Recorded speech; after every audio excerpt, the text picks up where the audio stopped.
Olá, queridos amigos, queridas amigas, estamos de volta aqui com o nosso programa Semeando Espiritualidades, Diálogo e Crítica. Hoje temos aqui uma pessoa muito querida, um amigo meu muito antigo, nem tão, né, porque a gente não é tão velho assim, aliás, ele é bem mais jovem que eu, mas que nós nos conhecemos há mais de 20 anos.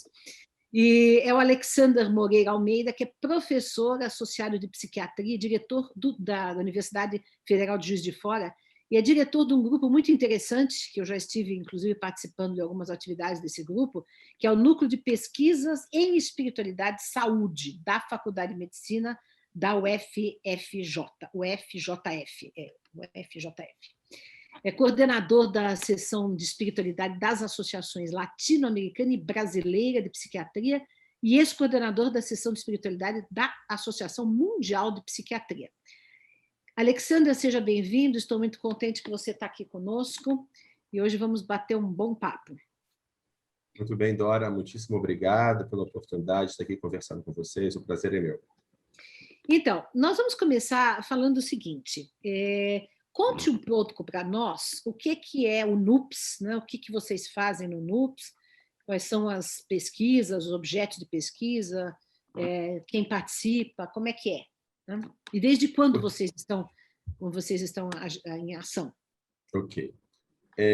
Bom, eu pessoalmente, eu estudo academicamente a espiritualidade, a saúde, há aproximadamente 25, 26 anos. Quando eu era estudante de medicina ainda, em 95, eu comecei um projeto de iniciação científica investigando este tema. E aqui em Juiz de Fora, no NUPS, ele foi fundado em 2006, então está fazendo 15 anos este ano, o NUPS. Então, é o Núcleo de Pesquisa em Espiritualidade e Saúde, está ligado ao programa de pós-graduação em saúde da Faculdade de Medicina. Ele é um grupo interdisciplinar, a gente tem pesquisadores da medicina de várias áreas, psicologia, enfermagem, fisioterapia, na área de humanidades também, como história, filosofia, sociologia, estatística, etc. O objetivo central é em fazer a investigação científica da espiritualidade. E há três linhas básicas fundamentais. Uma é a investigação da espiritualidade e saúde, quer dizer, de que forma o envolvimento religioso e espiritual impacta a saúde, que é a linha de investigação mais comum no mundo atualmente. Tem uma outra linha que nós fazemos, que é uma linha de investigação das experiências espirituais em si. As pessoas têm essas experiências de cura, experiências de transe, experiências de quase morte, etc. E estuda de todas várias formas, neuroimagem, aspectos psicológicos e até mesmo se essas experiências podem trazer algum tipo de informação verificável, de uma origem não habitual, digamos assim. E também nós temos uma área mais na área de humanas, de investigação de aspectos históricos e filosóficos das investigações científicas em espiritualidade. Bom, o NUPS congrega pesquisadores, como eu falei, de diversas áreas e também diversas crenças e contextos religiosos e filosóficos. Né? A gente tem espírita, católico, evangélico, agnóstico, temos pessoas dos mais diversas vertentes. O que nos une realmente é o interesse da investigação rigorosa, mas respeitosa e não dogmática da espiritualidade. Nós já tivemos aqui no nosso programa a presença do Humberto Schubert Coelho, que faz parte do NUPS, é filósofo e faz parte do NUPS, né? Então, nós comentamos um pouco nesse aspecto. Mas, justamente, como a gente tem um programa que fala de espiritualidade sob diversas perspectivas, porque aqui vem pessoas de todas as matizes, né? De todos os matizes religiosos ou não religiosos também, é interessante a gente olhar do ponto de vista da ciência, né? Então, quer dizer, o impacto, eu conheço também essa área, né, estudo bastante, por exemplo, o Harald König tem uma obra muito vasta, né, sobre o impacto da religião, da espiritualidade, vocês estão desdobrando isso, acho que pela primeira vez no Brasil é que tem uma pesquisa, um grupo que pesquisa assim tão seriamente, academicamente, essa questão da espiritualidade diante da ciência. Né? Eu não tenho conhecimento de um grupo tão conectado academicamente como vocês.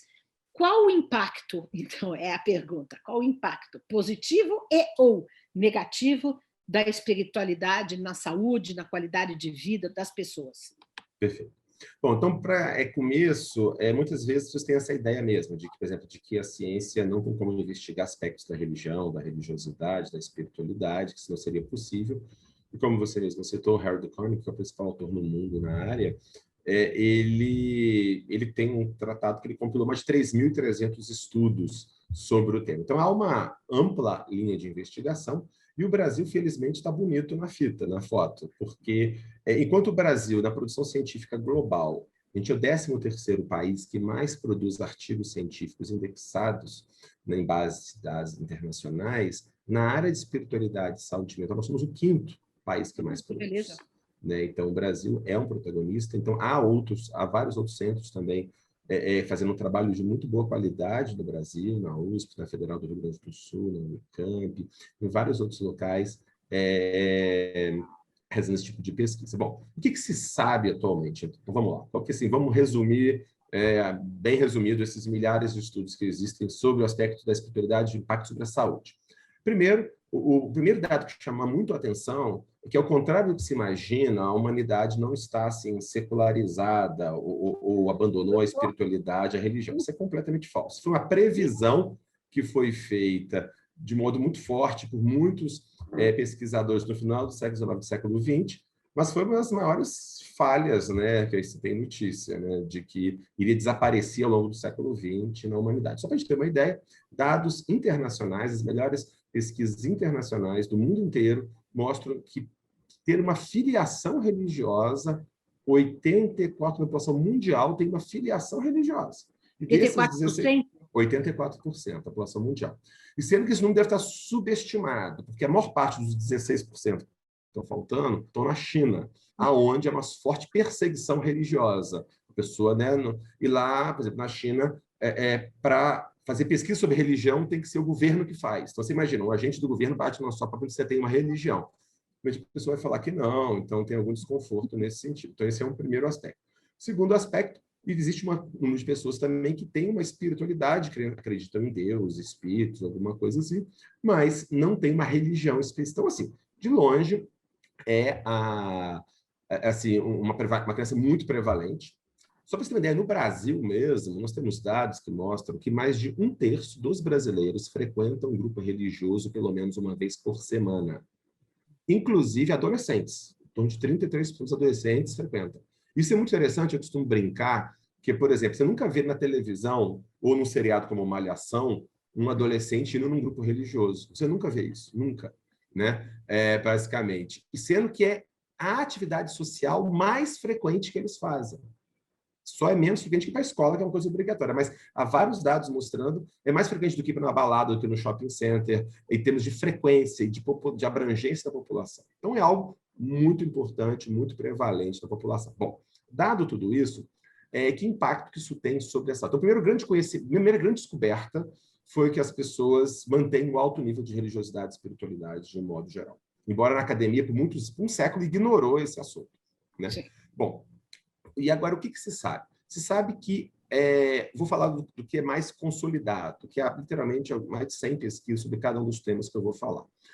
O maior nível de envolvimento religioso, especialmente religioso, que é o que tem mais fácil de estudar, frequência, grupos religiosos, etc. e tal, estão associados a menor mortalidade geral, ou seja, a uma chance mais ou menos 25% menor de vir morrer de qualquer causa, seguindo aí ao longo dos anos. Então, menor mortalidade geral, menor mortalidade por suicídio, o maior estudo já feito até hoje, com quase 90 mil pessoas, seguida por 14 anos nos Estados Unidos, feito pela Universidade de Harvard, mostrou que as pessoas que frequentavam pelo menos uma vez por semana um grupo religioso morreram 6 vezes menos de suicídio ao longo do segmento. 6 vezes. Quer dizer, a gente quase não tem nenhuma variável que impacta de tamanho de efeito.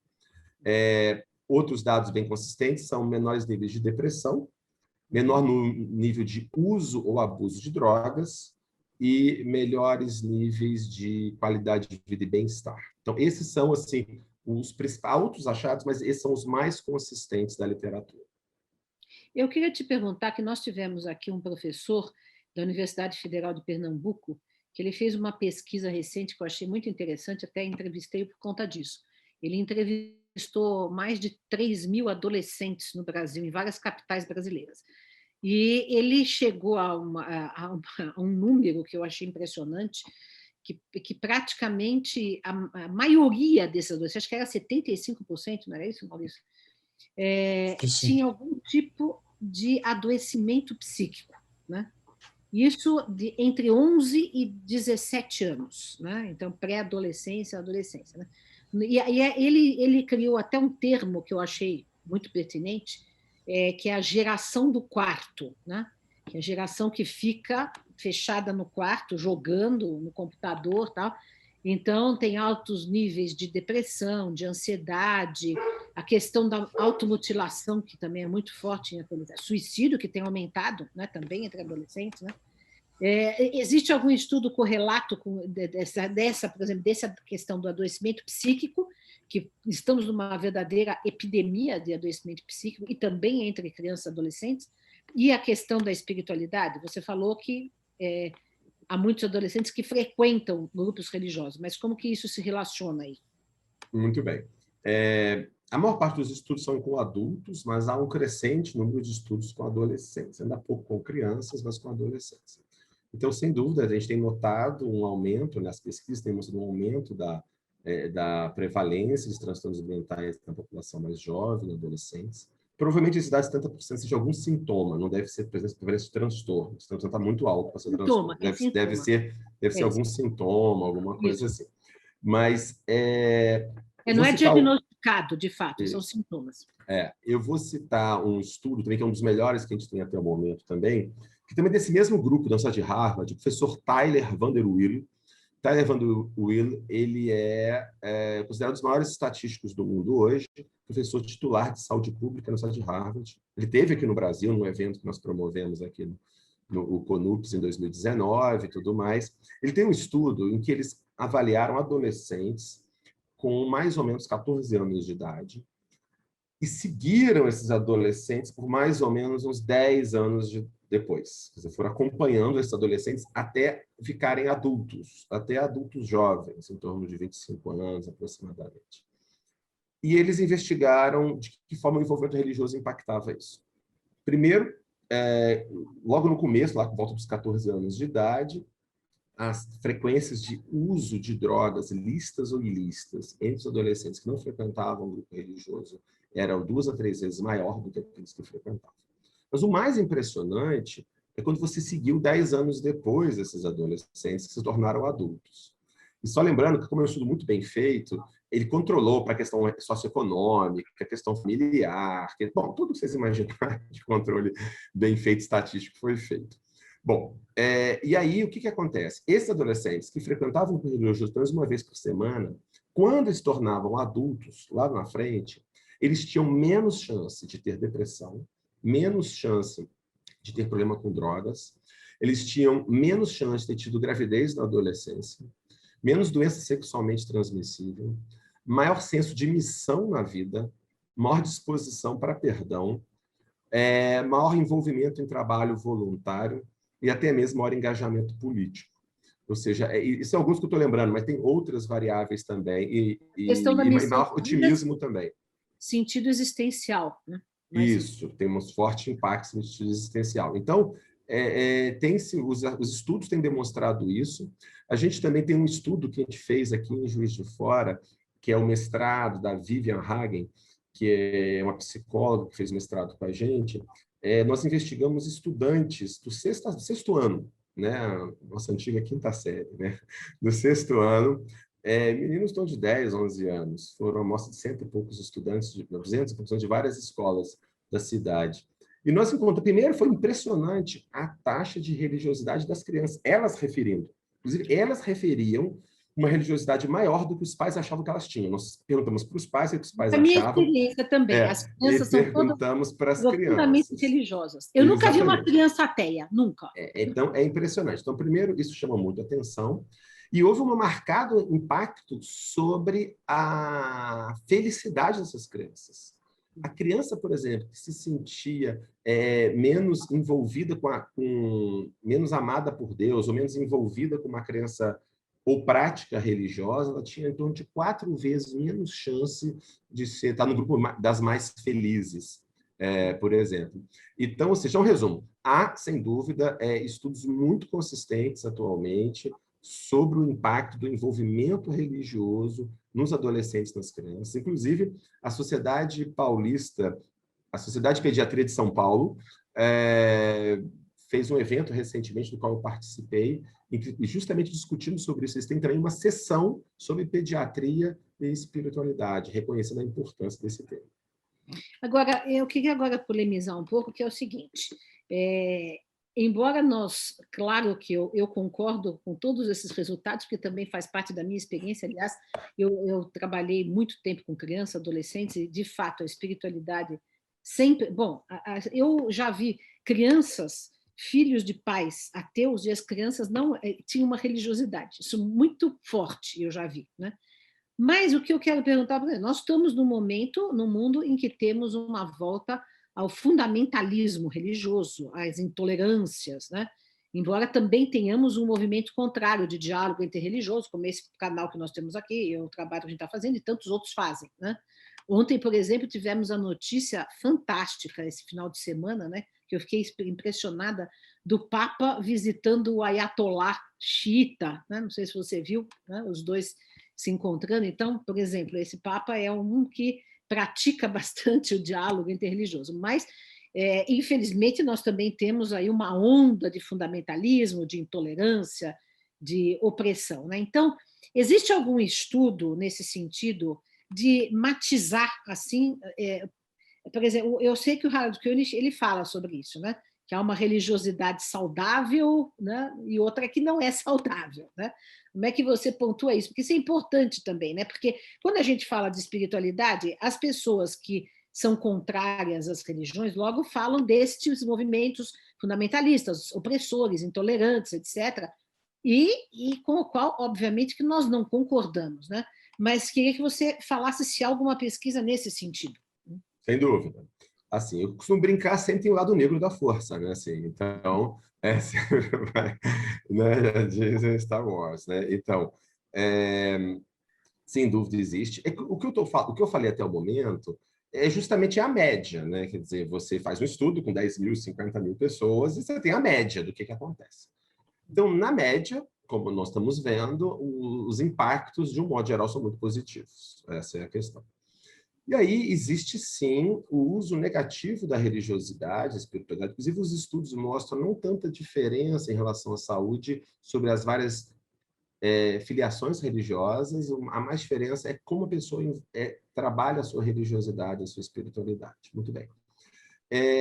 Então, existem, sim, usos negativos da espiritualidade. Por exemplo, o Ken Pargament, que é um dos maiores psicólogos da religião, na atualidade, ele chama de religious struggles, que é um conflito, uma luta religiosa que a pessoa pode ter dentro dela, e chama de coping negativo. O coping é o modo como você usa, como você enfrenta problemas. E tem o coping religioso, que pode ser positivo ou pode ser negativo. Então, vou dar 2 exemplos para ficar mais claro sobre isso. O coping negativo, ou seja, estou enfrentando um problema, aí eu vou pensar logo assim, Deus está me castigando, Deus não gosta de mim, ou então eu vou rezar para Deus resolver, mas eu fico de braço cruzado, uma postura passiva, né, que Deus vai resolver, etc. e tal, ou então eu me sinto abandonado, etc. Esse é o coping negativo. Existe o coping positivo que, diferente desse, vai propor o seguinte: olha, está acontecendo algum problema? Primeiro, tem um sentido, tem um propósito, né? Deus tem uma razão para as coisas, tem uma razão benéfica. Então, o que eu posso aprender disso que está acontecendo? Deus dá o frio conforme o cobertor, se está acontecendo, tem condições de enfrentar. E eu vou fazer a minha parte, o resto está na mão de Deus. Então, é o coping colaborativo. Então, o coping positivo e negativo. O interessante é que, felizmente, o coping positivo é bem mais frequente do que o negativo. Tá? Embora também, muitas vezes, a mídia, enfatiza sempre, muito frequentemente, o negativo. A pessoa que tem a religião como culpa, como repressão. Eu costumo brincar, às vezes, a mídia, as novelas representam o religioso frequentemente, ou como um falso religioso, um hipócrita, né? Que é um moralista e que por dentro e tal, ou então é um reprimido completo e tudo mais, né? Existe isso, é lógico que isso existe, mas isso não é a maior parte dos casos. Só para entender, a relação entre coping positivo e negativo é de 3:1 na população geral como um todo. Então é muito mais frequente o positivo do que negativo, isso existe efetivamente. Um outro ponto também bastante importante dessa discussão é que, infelizmente, nós sabemos, né, Dora, a gente já conversou muito sobre isso, a intolerância, o dogmatismo, é uma característica humana. Se a gente não tomar cuidado, isso vai acontecer. Porque nós sabemos que o dogmatismo e a intolerância, que vem muito de uma certa vaidade, um certo orgulho, porque é a ideia de que eu estou certo e sou bom, e o outro é mau e burro. Então, é sempre essa a ideia, né? Quer dizer, uma ideia que tem a ver com o nosso orgulho, ou seja, eu estou certo, É o ego. eu estou certo e sou bom. Então, o outro que pensa frente de mim, ele é burro porque ele não entendeu, ou então ele é perverso, ele é malvado. E isso, infelizmente, isso existe em todas as áreas. Na política, hoje em dia, nós vemos dos dois lados, né? Os extremos, extremo de esquerda e extremo de direita. Ciência, às vezes, alguns cientistas também são. Exatamente. Então, assim, em todas as áreas nós vemos isso. Nós vemos isso na política, nós vemos isso na religião, nós vemos isso na ciência, vemos isso em várias situações. Então, o ser humano tem essa questão de ser intolerante, se a gente não estiver vigiando isso, isso realmente pode acontecer. Agora, infelizmente, existem esses problemas que nós já comentamos, mas, por outro lado, acho que há um peso um pouco exagerado só de um lado da questão, né? Por exemplo, só os religiosos são intolerantes, porque há muita intolerância. Vou dar um exemplo, no meio acadêmico mesmo, falar mal de evangélico é normal e é cult. É um dos preconceitos que é mais bem aceito. Você falar que evangélico é fanático, que é explorado, isso pode e tudo bem. E a maioria não é. Quando você vai pesquisar mesmo, a maioria não é assim. E qualquer estereótipo é ruim, né? Então voltando. Então, resumo, existe sim, existe esse lado negativo. Felizmente, ele é bem menos prevalente. Agora, entrando um pouco na questão das pesquisas que vocês fazem também, de possíveis evidências de uma sobrevivência da alma, né? Quer dizer, o que vocês têm nesse sentido e o que você fala em nível mundial, né? Nós temos, por exemplo, as pesquisas que eu considero muito valiosas do Stevenson, quem continua é o Jim Tucker, né? Das pesquisas sobre reencarnação, né? Que as crianças com supostas memórias de vidas passadas e que essas memórias são pesquisadas. O que vocês, se vocês têm alguma pesquisa nesse sentido, em qual sentido vocês têm, né? E como que está esse momento em torno da pesquisa de evidências, porque são pesquisas que estão sendo feitas desde o século XIX e, na verdade, nunca vão para mainstream, né? A ciência mainstream, né? Sempre são consideradas pesquisas meio marginais, né? Tem agora uma revista aí uma revista que se pretende científica que está colocando tudo como pseudociência, colocando tudo no mesmo saco como pseudociência, né? Então, eu queria ouvir você nesse sentido, né? Então, sobre a investigação científica da experiência espiritual, há duas grandes vertentes, digamos assim. Existe uma vertente que alguns chamam de exclusão metodológica do transcendente, que Theodor Stornow propôs e outros defendem, que é o seguinte: a investigação científica da espiritualidade não pode levar em consideração a existência real do transcendente. Você precisa necessariamente encontrar uma explicação biológica, social ou psicológica para o fenômeno. Ponto. Então, Saulo... mas isso é muito frequente, né? Então, por exemplo, Saulo de Tarso, nas portas de Damasco, ele tem que encontrar, ou ele teve uma crise epilética, ou ele teve uma alucinação, ou ele estava desidratado, ou ele estava fantasiando alguma coisa. Eu tenho que encontrar uma explicação biológica, psicológica ou social para isso. Eu não poderia levar em consideração uma explicação de que um real contato com o transcendente. Por outro lado, há outros autores que questionam isso, né? E nós estamos nessa linha, que questiona, que acha que não. Quer dizer, eu não posso estar comprometido a priori com a metafísica materialista. É claro que a metafísica materialista é legítima, é razoável e eu preciso buscá-la. Agora, por que eu preciso necessariamente me ater a ela? Estou proibido de pensar diferente, é um problema. Por exemplo, vou dar um outro exemplo, uma experiência de quase morte mesmo. Eu tenho uma experiência de quase morte, sensação de saída do corpo. Por exemplo, tem um caso clássico publicado na Lancet, as revistas médicas do mundo, que a pessoa teve uma parada cardíaca, estava completamente sem circulação, morto, né? Basicamente sem reflexo pupilar, sem nada. E a pessoa, depois de quase 1 hora de ressuscitação, a pessoa reanimada, etc. E depois essa pessoa relata que viu tudo lá de cima, ela viu de cima tudo que aconteceu, descreveu os eventos, que até que pegaram a dentadura dele, esconderam, guardaram numa gaveta, num armário, não sei o que lá. Bom, descreve tudo e tudo mais. Aí vem a pergunta, ou seja, o que é isso? Ou seja, eu sou obrigado a explicar necessariamente como uma alucinação ou como uma coincidência? Ou por que eu não posso, pelo menos como hipótese, levantar a ideia de que talvez realmente a consciência, a mente, possa, de alguma forma, estar presente quando o cérebro não está funcionando e ter essa percepção, né?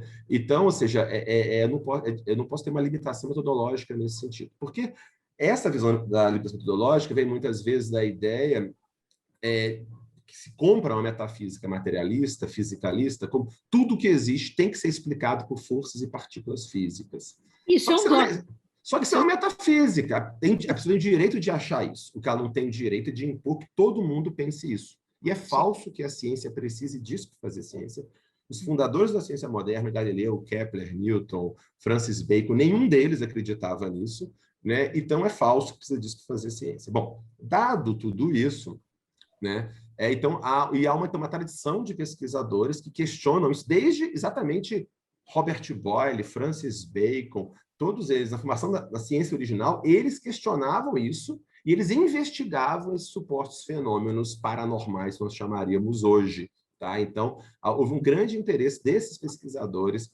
Um historiador importante da Universidade de Cambridge, Andreas Sommer, tem investigado muito nessa área, mostrado o quanto isso tem sido importante. Bom, especificamente as pesquisas sobre a alegada sobrevivência da consciência começaram grande parte em meados do século XIX.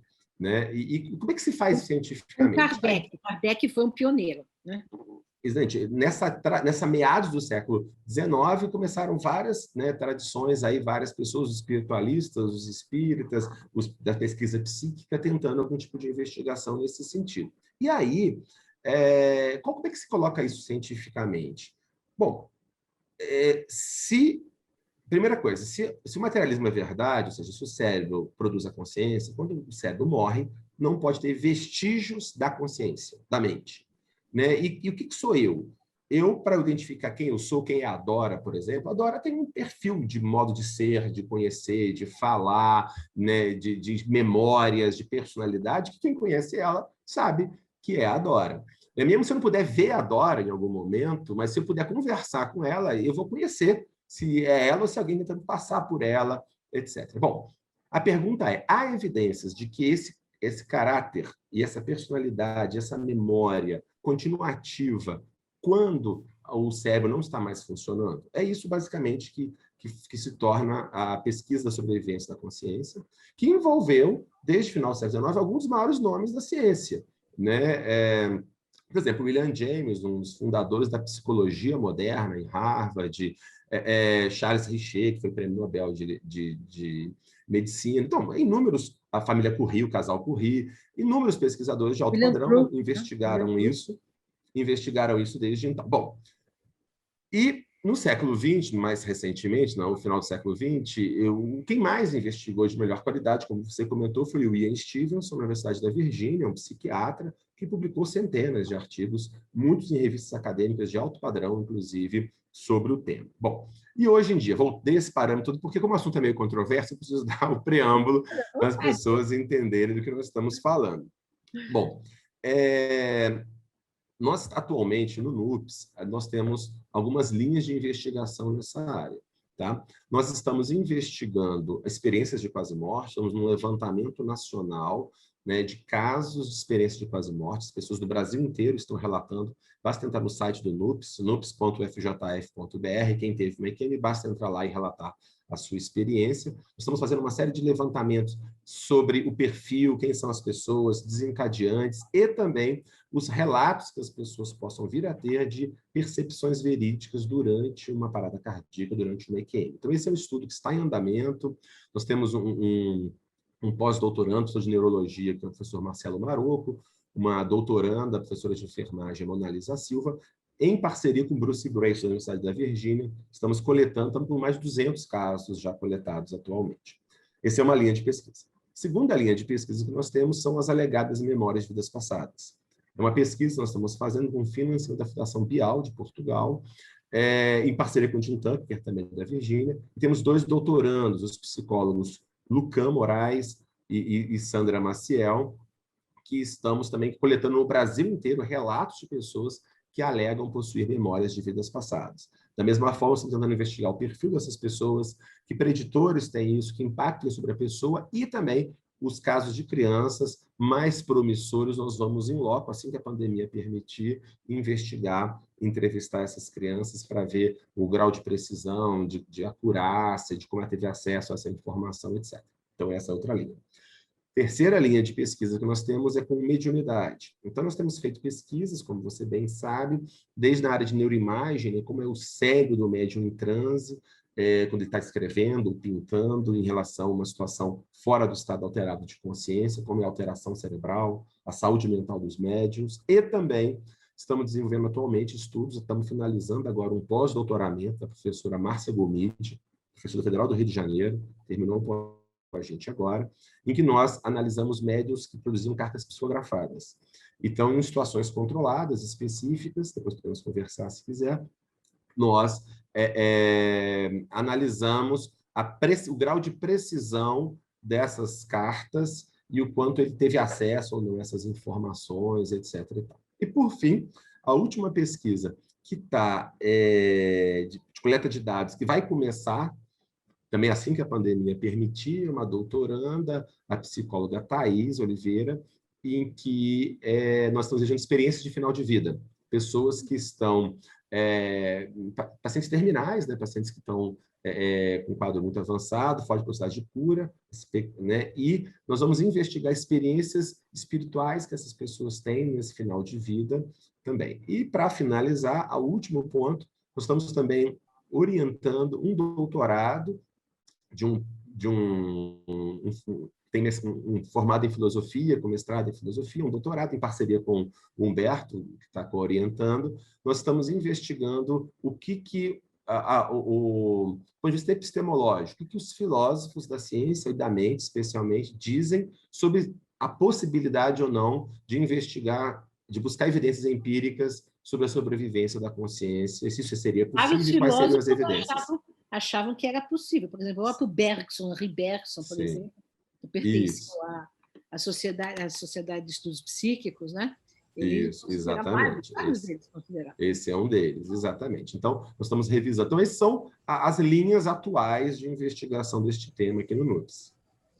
Alexander, essa descrição que você fez aí das várias pesquisas que tem, eu me lembrei do documentário que tem no Netflix, que é o Vida Após a Morte, que mostra, né, em episódios ali, algumas desses tipos de pesquisa, e que fez um sucesso bastante grande. Ele ficou em primeiro lugar aqui no Brasil, principalmente, muitas semanas e tal.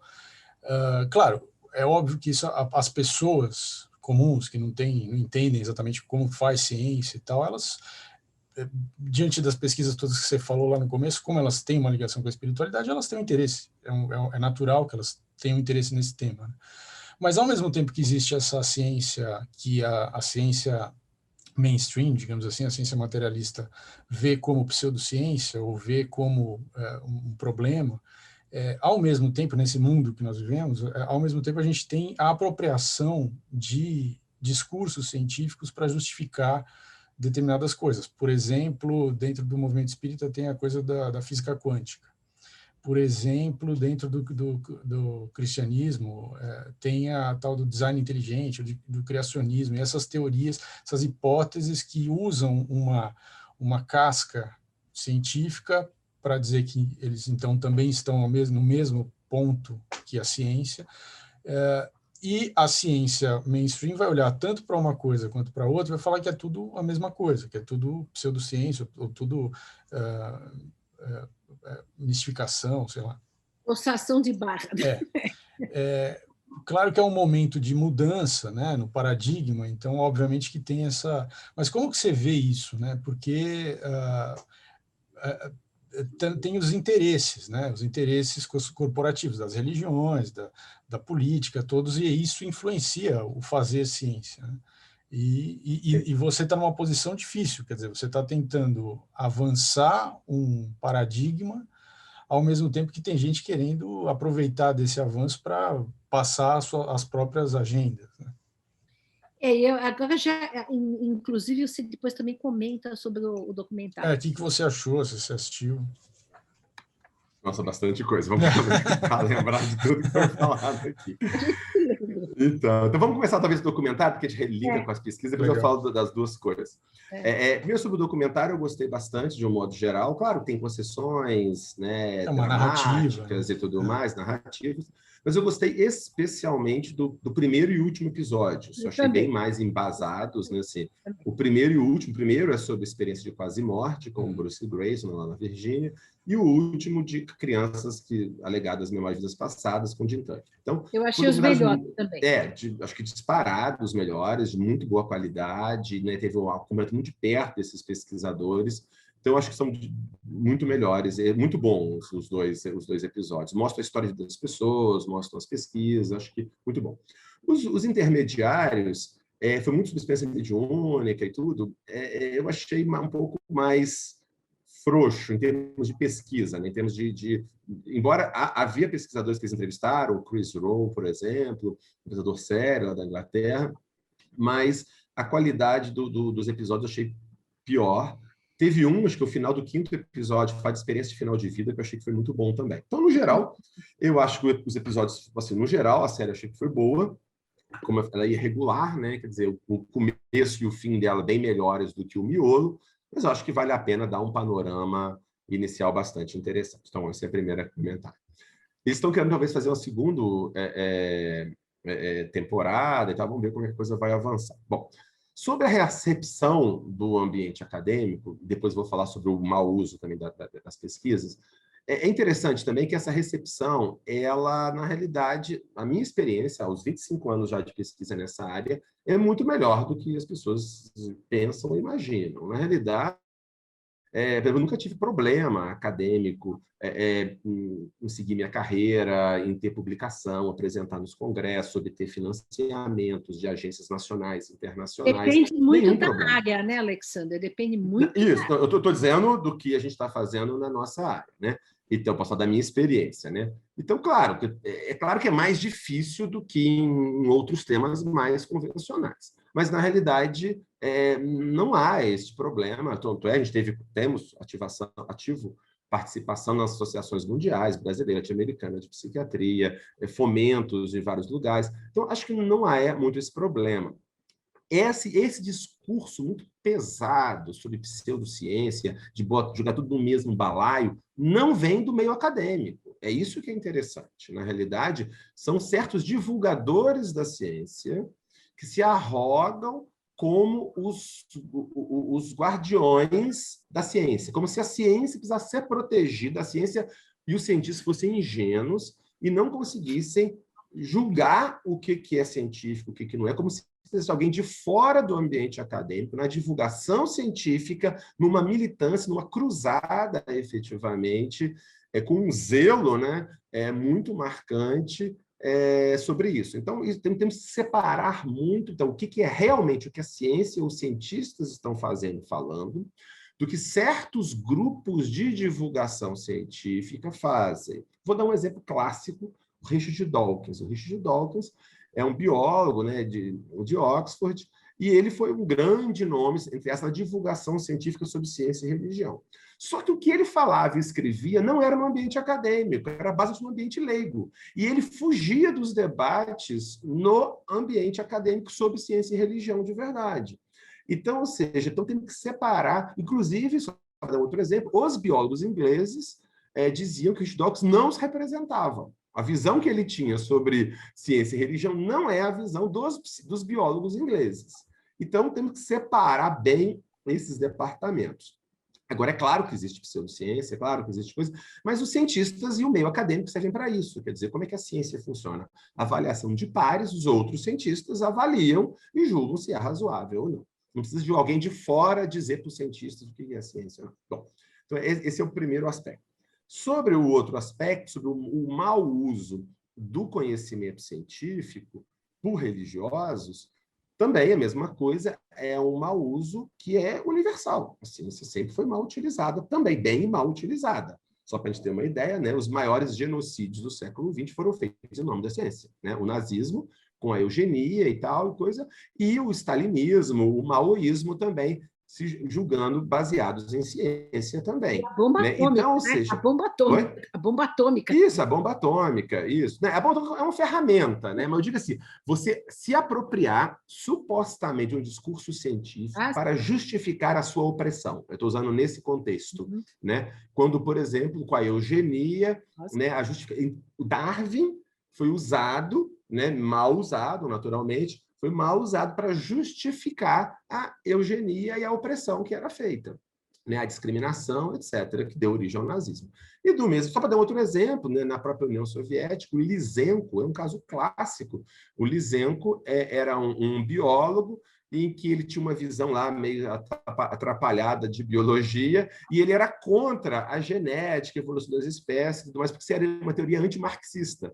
E aí eles perseguiram e mataram os principais cientistas da época, que defendiam a genética mendeliana, a evolução das espécies, tudo mais. Então, assim, o uso é lamentável.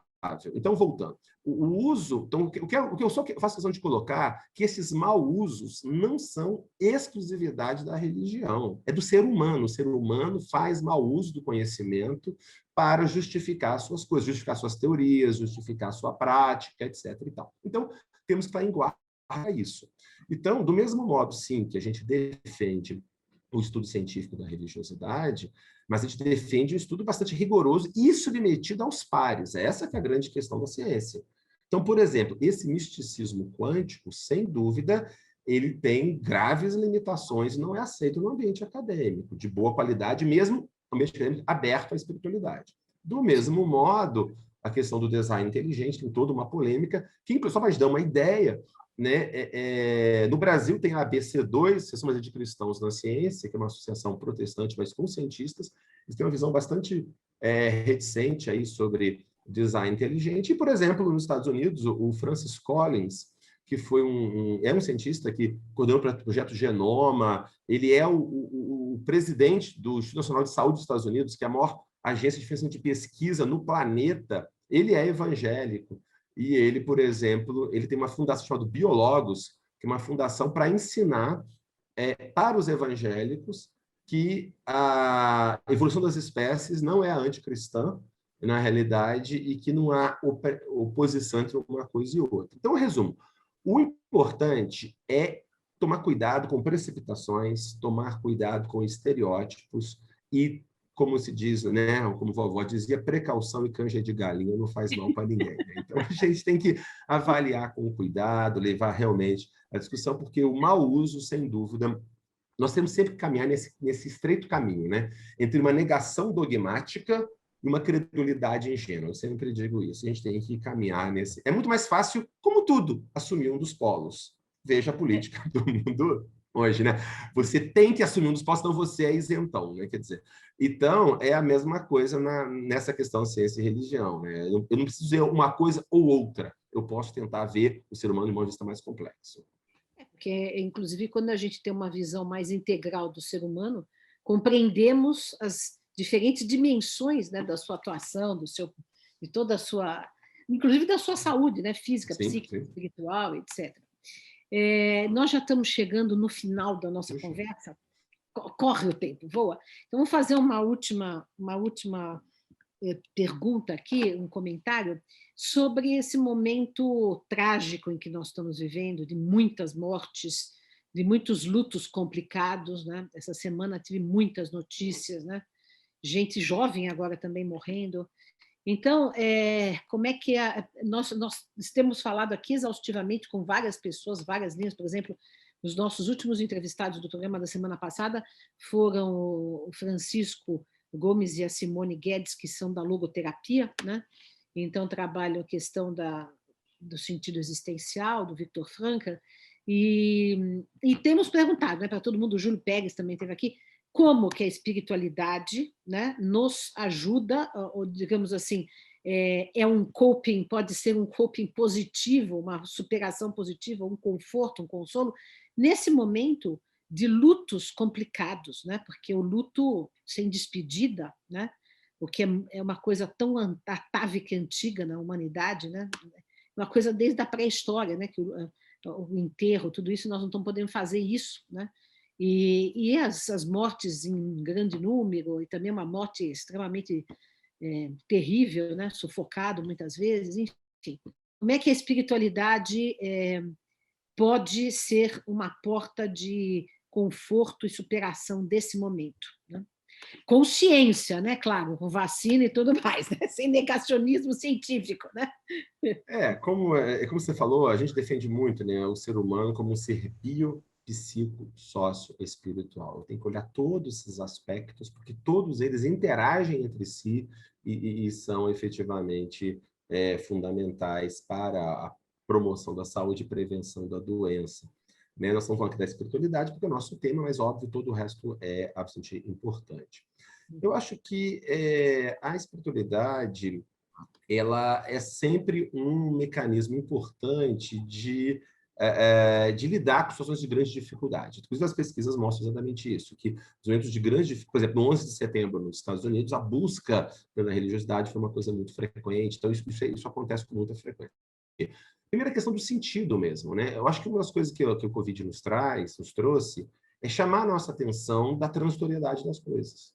A gente estava tão se sentindo onipotente, né? Eu tenho tecnologia, eu faço o que eu quero, tudo está no meu WhatsApp, eu peço no meu celular o que eu quiser. Eu me sentia muito no controle, muitas vezes, excessivamente, né? Como se fosse uma coisa, fôssemos invulneráveis completamente, né? O que o Covid traz, na realidade, é dizer muito claro para todos nós que nós somos vulneráveis, né? Que tudo isso aqui é transitório. Isso é uma mensagem muito clara, não é, que vem para todos nós e que traz uma reflexão mais importante, e aí faz a questão mais profunda, qual é o sentido disso tudo, né? E, de um modo geral, o que a gente percebe em termos da espiritualidade,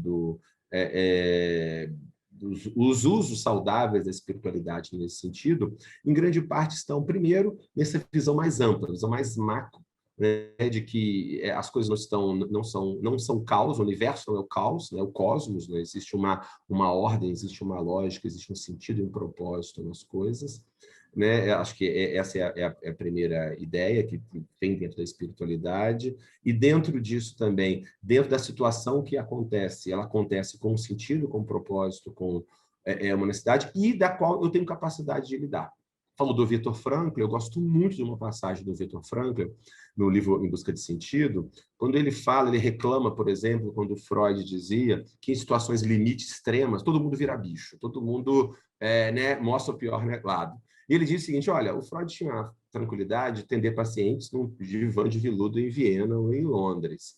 Eu que vivi para o lado de dentro os campos de concentração, eu posso dizer que é um desrespeito dizer que todo mundo vira bicho em situações extremas. Ele fala o seguinte, muito antes todo mundo virar bicho, na realidade, em situações extremas, tanto os porcos quanto os santos se revelam. Né?